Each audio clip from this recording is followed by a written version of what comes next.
Bugun mana zuvachga berdim. Bugun xudo xolasa mana sensatsiya, hali bir tarixda bo'lmagan narsa. Kuyov kelinni olib yurmas ekanman, mana shu ukamizni olib yuraman. Mana dadalari bugun tug'ilgan kuningizmi?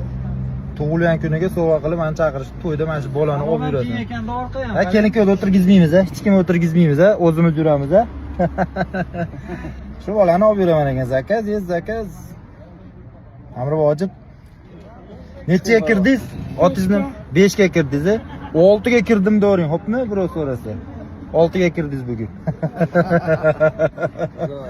Ukamizni xudo xolasa mana chiroyli qilib bugun kelin kuyovni olib yurmaymiz, faqat shu bolani olib yuramiz. Assalomu alaykum hurmatli mehribonlarim. Uylanish bo'sag'asida turgan ukaxonlarim.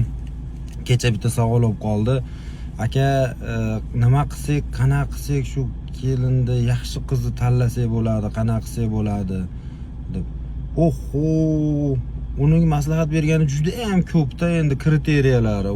Bunaqa deganda eng zo'r, eng qisqa yo'lini aytaymi, hammaga eng qisqa yo'li ko'ngilni toza qiling. Ertalab turib Alloh deb to'g'ri niyat qiling. Xudodan to'g'ri so'rang. Allohim, menga oqila, dono, mehnatkash, ota-onamni hurmat qiladigan, yaxshi, toza, pokiza o'zini saqlagan qiz ato etgin. Qizlar bas.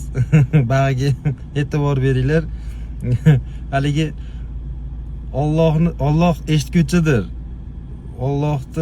Allohga yetkizguvchi farishtalar ham to'g'ri eshitib, to'g'ri yetkazib borish kerak-da. Sizning niyatingiz to'g'ri bo'lishi kerak. Oqil niyat qilishingiz kerak. Joy-joyida har bitta so'zingiz, har bitta harfingizga farishtalar amin deydi degani bu rost gap. Bu niyatni to'g'ri qilib turib, buni o'zingizga qiyinchilikni o'ylamang. Qana qilsamikin, nima qilsamikin, qana tanlasamikin biz. Alloh men uchun sen shunaqa yaxshi insonni ravo qilginki, butun umr mazza qilib yashay. Menga ko'makdosh bo'lsin. Meni mushkulimni yengil qilsin. Ota-onamga bir e'tiborlik, mehribon inson bo'lsin. Mazza qilib yashay hayotda deb niyat qiling, Xudoyim. Bo'ldi deydi, beradi. Allohning karami keng. Haligi oldin ham aytardim, bitta okeandagi kit og'zini bitta ochganda 35 tonna baliq kirib ketar ekan.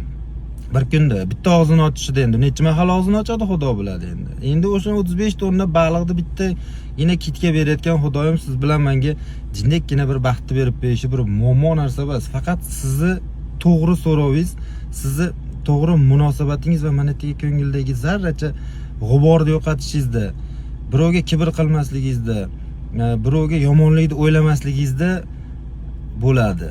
Xudoyim shunga qarab turib beraveradi. Har doim yaxshi niyat qiling, har doim chiroyli kayfiyatda yuring, har doim xushchaqchaq bo'ling.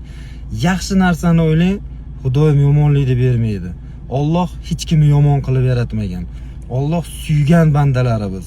Alloh mehrini berib turgan bandalari biz. Siz bilan biz uchun quyoshni bir umrga mashlari yoritasan deb qo'yib bergan Xudoyim. Sizga yaxshilikni berib berish muammo narsa emas. Siz so'rashni bilmayapsiz. So'rashni to'g'ri so'rang, jigarim. Mana bundoq bo'ladi hayot.